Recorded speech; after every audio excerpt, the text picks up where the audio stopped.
mode. We're going to do a mic switch here. I'm going to let John take over for the second half. I think I've got this into no problem.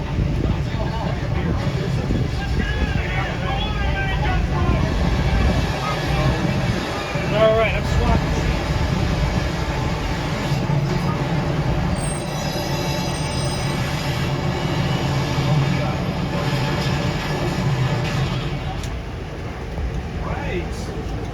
You might recognize stage 50 that we were just in from Beverly Hills Cop 3 from Paramount Pictures. You ever see that with Eddie Murphy?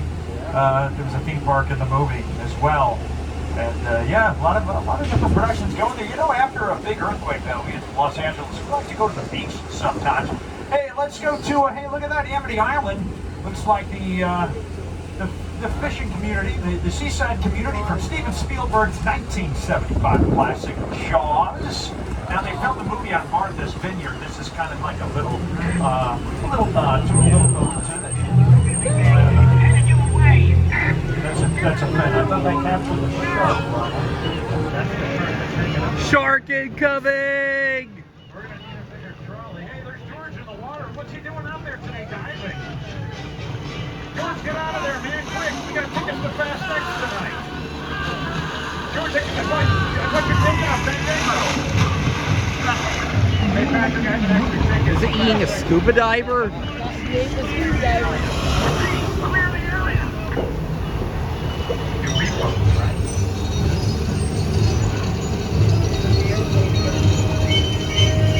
Now I see that airplane.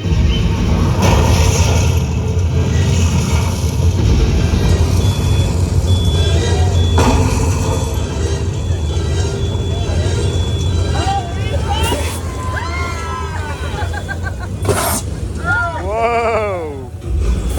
Whoa!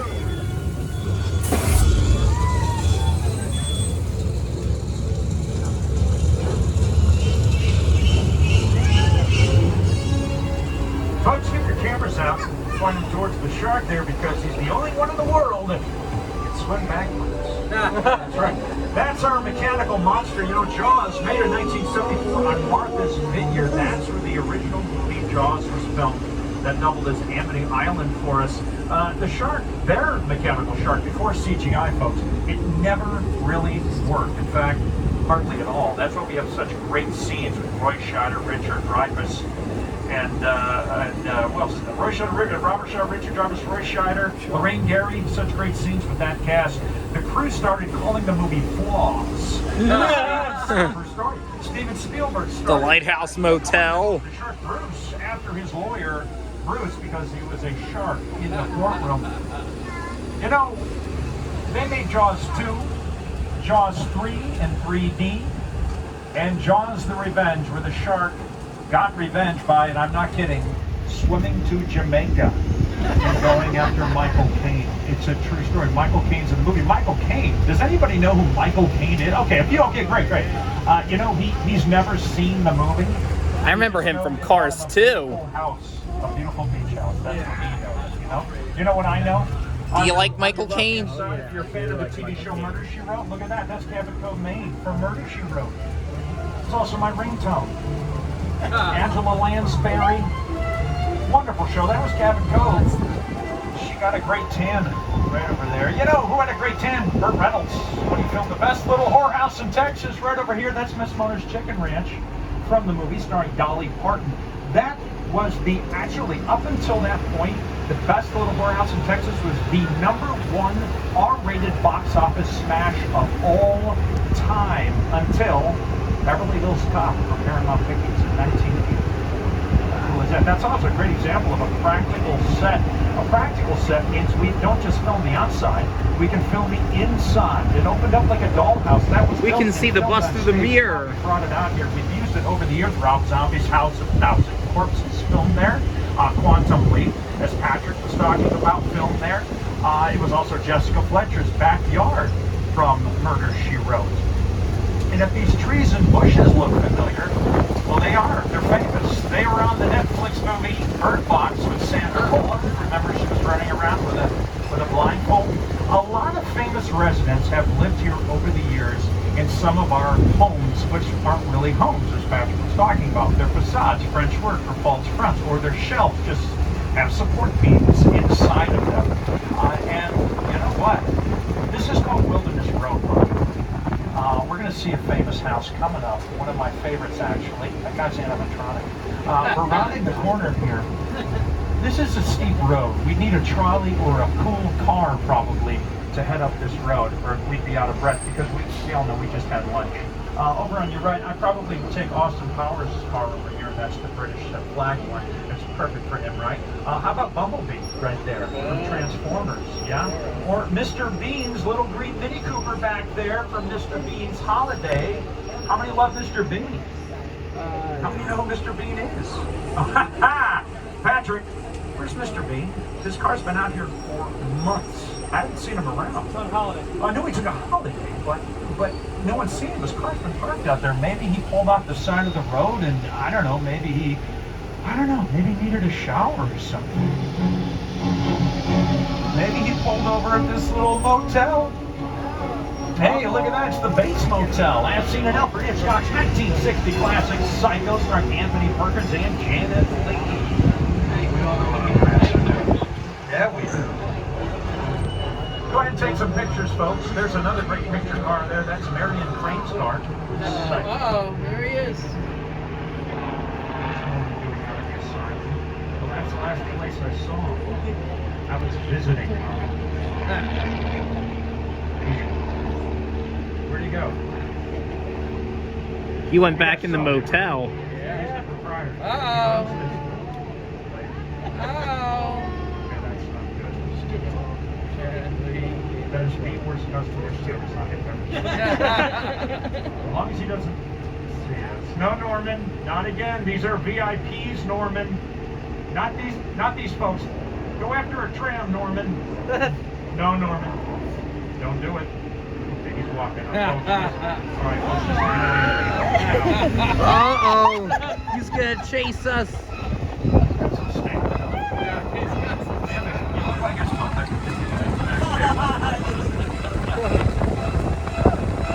Now I have the plane from War of the Worlds. All right, everybody, up on your left-hand side, that's a fence. But it leads right up to one of my favorite sets in Hollywood history. That is the Psycho house, as seen in Psycho. Psycho The 2 Psycho and house. Psycho 3. All starring Anthony Perkins as Norman Bates.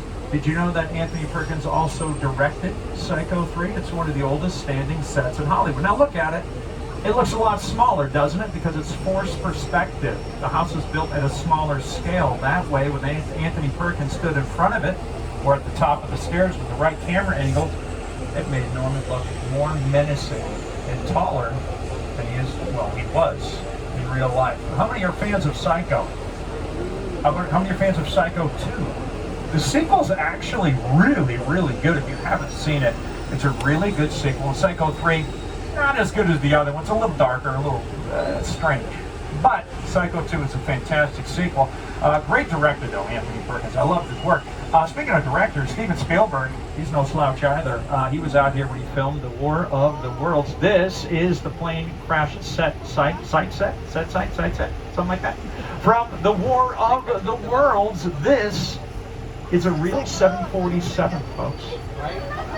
Did you guys know that if you wanted to buy a used airplane, all you have to do is go to the Mojave Desert?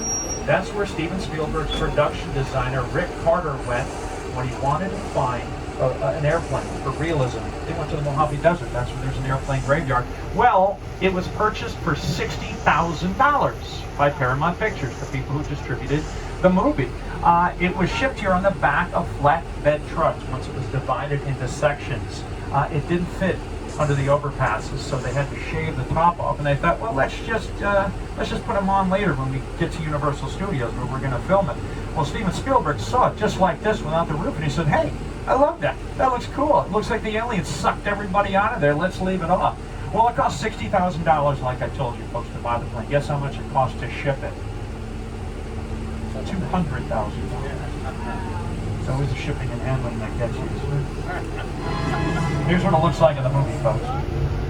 And here's production designer Rick Carter. Crash site set is a perfect example of a a set that is all designed around a vision that Steven had. We forget to sit down and talk about the War of the World. That thought, what if the 747 goes down right in a big neighborhood?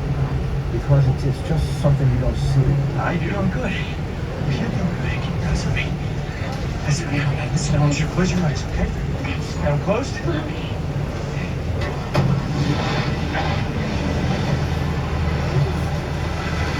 Bobby, get in. Get in. Yeah, Robbie, get in. You can be Tom Cruise's wingman. Anytime.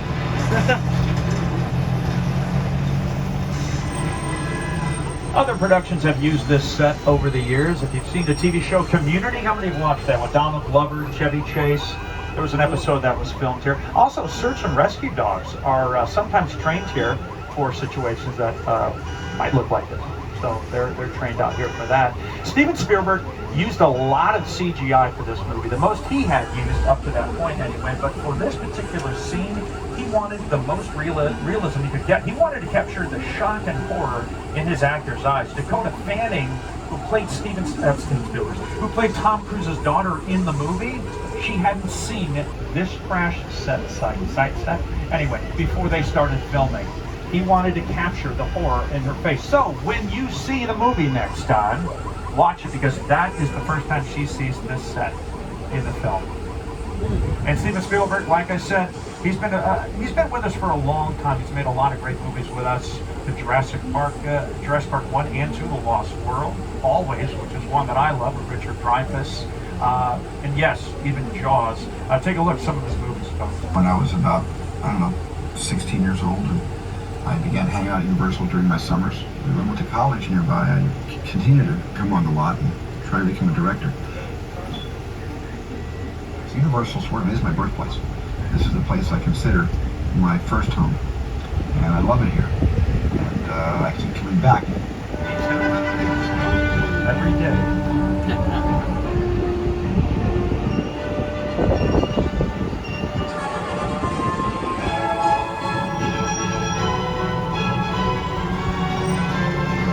Jaws.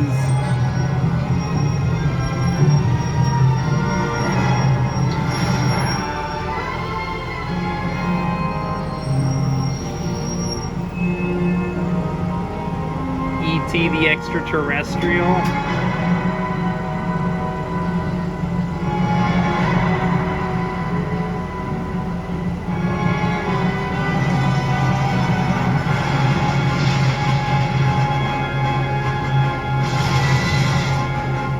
Jurassic Park, The Lost World Jurassic Park.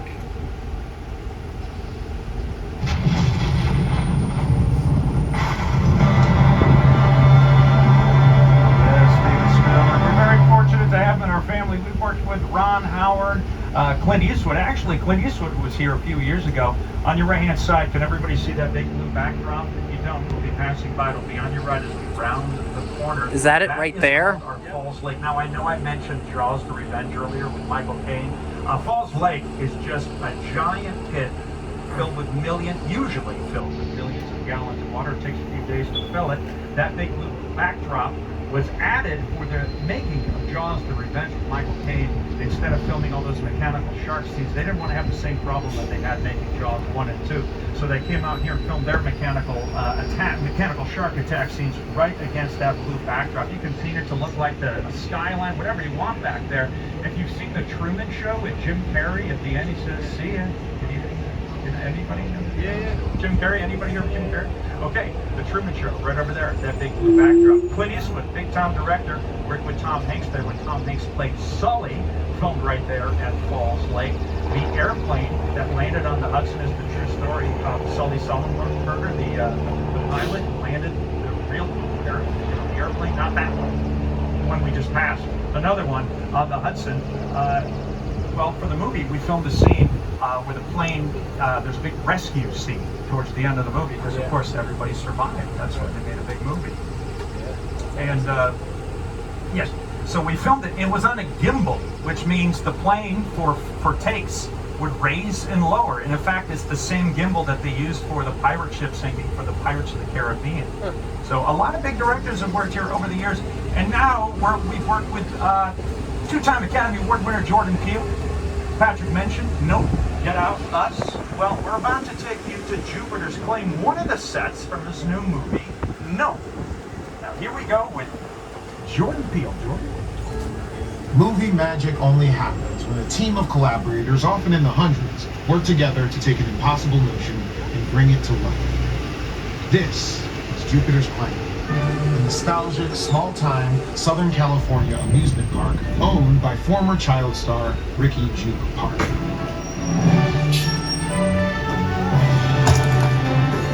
Over there, look into the winking well and have your picture taken just like the kids in that old 90s movie Kid Sharing. That's what this whole place is loosely based on. Remember that one? No? What? A little further down, you can see the brand new Scar Lasso experience. Built to showcase an unbelievable new live show. It's not looking so live anymore. Anyway, behind this Hollywood fantasy of a gold-rush frontier town lies a sinister secret. This magic. Welcome to the world of No.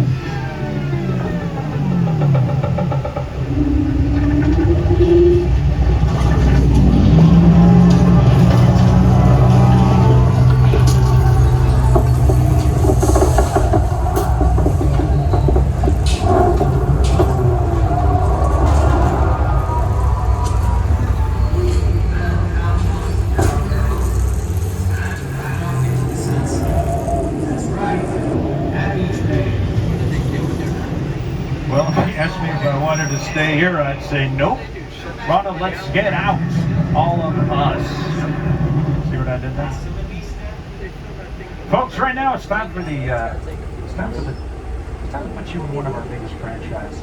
In fact, it's our biggest franchise. Who here has seen Fast X already? Has anyone seen it? Has anyone seen any of the Fast and Furious movies? Who loves that series like I do? Well, right now we're getting a transmission. Let's see who this is.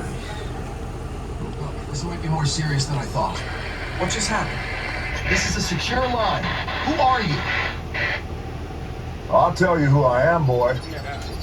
I'm the reason bad guys use a nightlight. I'm the reason the boogeyman begs his mama to look under his bed. And I'm the reason you just lost control of this whole operation. My name is Special Agent Luke Hobbs of the U.S. Diplomatic Security Service. And as of 16.9 seconds ago, I'm the man in charge. The hell you are. Let me clue you in on two things, sweet cheeks. One, there's a high-value witness from the Federal Protection Program aboard your vehicle. And two, an international crime syndicate led by Owen Shaw is honing in on this vehicle to take that witness out. Shaw's as ruthless as they come, and he'll stop at nothing to eliminate his target. Every living soul on this vehicle is in serious danger. Other than that, enjoy the ride. This is not your jurisdiction. It is now, Stink Pickle. I'm so tired of you state guys stepping in just whenever you feel like it. Mute him. Muted. That's better. We're moving your vehicle to a safe location until we have the situation under control. Until then, I want everybody to stay calm. Enjoy the ride. I'm taking care of business. Hobbs out. All right, folks, we're going to be heading inside Sullivan's garage. Once again, whoever our undercover witness is, please stay undercover. We don't want to know what happened the other day when some kid gave us away. He was our undercover witness. So we're going to head inside right now. Once again, hold on to all your personal belongings and hold on to your 3D glasses. Don't put them on just yet. I'll let you know when it's safe to do so. We're heading inside Sullivan's garage right now to see what's going on in here.